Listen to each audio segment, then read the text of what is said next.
අපි අද මේ උදේ පාන්දර පුවක් කඩන්න ආවා. අපේ තනියට වගේ අපි එනකොට අපිත් එක්ක බල්ලත් ආවා. ඌටත් ගෙදර ඉන්න කම්මැලි හිතෙන්නේ නැති. මේ රිලව් කාලා කඩලා දාපු පුවක් ගෙඩිත් අපි අහිංජගෙන යනවා ඒ ගමම්ම. අපි මේ ඇවිත් ඉන්නේ අපේ වයිෆ්ගේ තාත්තගේ කන්දේ තියෙන උඩහා ඉඩමට. මෙහි ඉඩමේ ගොඩක්ම තියෙන්නේ පුවක් තමයි. ගොඩක් ගොම්මන වගේ තමයි තියෙන්නේ නම් එන්නත් ටිකක් අමාරුයි මෙතනට. ඒ වුණාට ආවොත් නම් හරිම ලස්සනයි. ලස්සන අත්දැකීමක් ලබන්න පුළුවන්.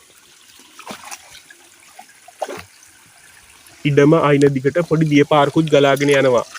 ඒ දියපාර මැද එකතු වෙච්ච වලවල් වල වතුරත් පිරලා තියෙනවා. දාඩිය මහන්සිය නිවා ගන්න, මූණත් පය හොද ගන්න මේ සීතල වතුර ටික ගොඩක් වටිනවා. ඒ වුණාට මෙහි ඉන්න ගොඩක්ම අමාරු කූඩැල්ලු ප්‍රශ්නේ තමයි. කූඩැල්ලෝ නම් සෑහෙන්න ඉන්නවා. මගේ කකුල් දෙකත් හොඳටම කෑවා. කූඩැල්ලෝ එලවන්න විසඳුමක් අරගෙන නැතුව නම් මෙහෙ එන එක ඇත්තටම මෝඩ වැඩක්.